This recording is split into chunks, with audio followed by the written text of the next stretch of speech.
Hello friends, welcome to Insta Printed Softwares. मैं हूं Bipin. Python language के वीडियो सीरीज में आज हम पढ़ेंगे part 2, difference between Java and Python. इसके पहले पार्ट में यानी कि पार्ट फर्स्ट में हमने पाइथन लैंग्वेज के बारे में कुछ बेसिक कंसेप्ट को कवर किया था और वहां पर देखा था कि पाइथन लैंग्वेज को किसने डेवलप किया, कहाँ डेवलप किया, कब डेवलप किया, पाइथन लैंग्वेज की हिस्ट्री क्या है और ऐसे कौन से पॉपुलर ऐप्स है जो कि पाइथन में डेवलप है। ये सारी बेसिक बातें हमने पार्ट फर्स्ट में ही कवर की थी। तो अगर अभी तक आपने पार्ट फर्स्ट को नहीं देखा है तो मैं आपको स्ट्रांगली रिकमेंड करना चाहता हूँ कि पहले आप पार्ट फर्स्ट को देखिए और उसके बाद इस पार्ट को। पार्ट फर्स्ट की लिंक आपको नीचे डिस्क्रिप्शन में या फिर ऊपर आई बटन पे मिल जाएगी, तो आप चाहे तो उसे वहाँ से भी ओपन कर सकते हैं। तो चलिए इस पार्ट को स्टार्ट करते और देखते जावा एंड पाइथन इन दोनों लैंग्वेजेस में क्या क्या मेजर डिफरेंसेस है। फर्स्ट डिफरेंस है Java programs are verbose and Pythons में Python programs are concise and compact. इसका मतलब अगर हमें कोई भी टास्क परफॉर्म करना हो तो वो टास्क परफॉर्म करने के लिए हमें जावा लैंग्वेज में बहुत सारी लाइन का कोड करना पड़ता है एज कम्पेयर टू पाइथन। आप इसे एक एग्जाम्पल के जरिए भी समझ सकते हैं। अगर मुझे हेलो वर्ड का प्रोग्राम करना हो तो हेलो वर्ड को प्रिंट करने के लिए मुझे जावा लैंग्वेज में कम से कम 4 या 5 लाइन का कोड करना पड़ेगा, लेकिन वही हेलो वर्ड अगर आप पाइथन में प्रिंट करना चाहते हैं तो पाइथन में हेलो वर्ड प्रिंट करने के लिए हमें सिर्फ एक ही लाइन का कोड लगता है। सेकंड डिफरेंस है जावा में it is compulsory to declare the data type of variables arrays etcetera in Java. Type declaration is not required in Python. इसका मतलब हम जावा लैंग्वेज में जो भी वेरिएबल यूज करते हैं तो वो वेरिएबल डिक्लेयर करते समय हमें वेरिएबल का डेटा टाइप भी स्पेसिफाई करना होता है कि वो वेरिएबल इंटीजर टाइप का है या फिर फ्लोट टाइप का है या फिर कैरेक्टर टाइप का है। जिस भी टाइप का वेरिएबल होगा उस वेरिएबल को हमें डेटा टाइप भी असाइन करना पड़ता है। आप वेरिएबल का भी एग्जांपल ले सकते हैं या फिर एरेज का, जो भी हो उसे हमें डेटा टाइप देना कंपलसरी होता है।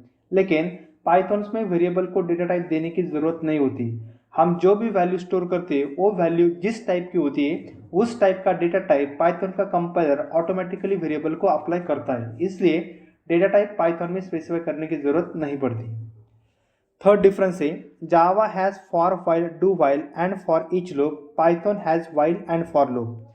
अगर जावा में हम लूप्स के बारे में अगर हम डिफरेंस देखेंगे तो जावा लैंग्वेज में टोटल 4 टाइप्स के लूप होते हैं। फॉर व्हाइल डू व्हाइल ये सिंपल लूप्स है और अगर आपको एरे को प्रिंट करना हो तो एरे प्रिंट करने के लिए हमें जावा लैंग्वेज में फॉर ईच लूप का यूज करना होता है। वही लूप्स अगर हम पाइथन में देखेंगे तो पाइथन में सिर्फ 2 ही लूप है, एक व्हाइल और सेकंड है फॉर लूप्स। ये 2 ही लूप यूज करके हम सारे टास्क को अचीव कर सकते हैं। Fourth difference Java has switch statement, Python does not have switch statement. आपने सी स्विच जो स्टेटमेंट होता है वो सी लैंग्वेज में भी है, सी प्लस प्लस लैंग्वेज में है, जावा में भी है, लेकिन पाइथन स्विच स्टेटमेंट को सपोर्ट नहीं करता है, इसलिए स्विच स्टेटमेंट पाइथन में नहीं है। तो ये मेजर 4 डिफरेंस। हम आगे कुछ डिफरेंस देखते हैं, जैसे कि नेक्स्ट डिफरेंस है the variable in for does not increment automatically, the variable in the for increment automatically. अब ये फॉर क्या है? फॉर तो लूप से। जब भी हम जावा लैंग्वेज में फॉर लूप यूज करते हैं तो फॉर लूप में वेरिएबल को इंक्रीमेंट करना हो तो वो इंक्रीमेंट हमें स्पेसिफाई करना होता है प्लस प्लस के थ्रू।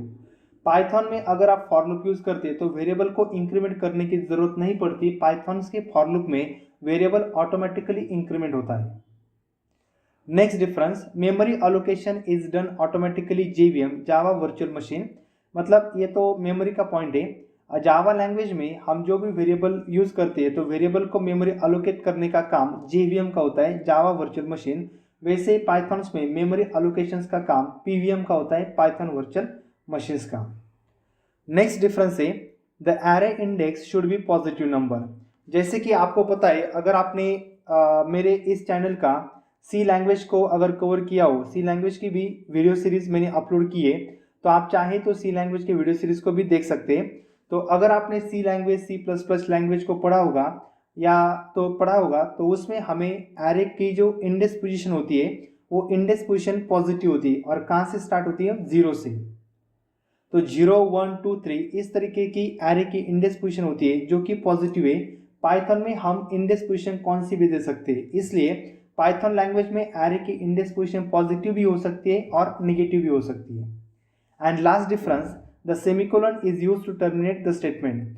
जावा लैंग्वेज में जब भी आपका एक लाइन का कोड कंप्लीट होगा या फिर जब भी आपका स्टेटमेंट कंप्लीट होगा तो वो स्टेटमेंट कंप्लीट होने के बाद उसको टर्मिनेट करने के लिए हमें सेमीकोलन का यूज करना होता है और वो कंपलसरी होता है। पाइथन लैंग्वेज में सेमीकोलन कंपलसरी नहीं है, आपने यूज किया तो भी चलेगा, नहीं किया तो भी चलेगा। पाइथन में सेमीकोलन कंपलसरी नहीं है। तो ये टोटल 8 डिफरेंस थे जो कि बहुत ही इंपॉर्टेंट थे, इसलिए मैंने इस पार्ट को कवर किया है। तो इस पार्ट में इतना ही था। अगले पार्ट में हम पाइथन सॉफ्टवेयर को कैसे डाउनलोड करना है और कैसे इंस्टॉल करना है वो देखेंगे। तो ये पार्ट खत्म होने के बाद आप उस पार्ट को भी देखिए ताकि पाइथन से प्रोग्राम करने में आपको कोई भी दिक्कत नहीं होगी। ठीक है फ्रेंड्स, तो इस पार्ट में इतना ही था। अगर आपको ये पार्ट पसंद आया हो तो इस पार्ट को लाइक कीजिए, चैनल को सब्सक्राइब कीजिए और जितना हो सके उतना शेयर कीजिए ताकि आपके दोस्तों को भी इसका फायदा मिल सके। Thank you.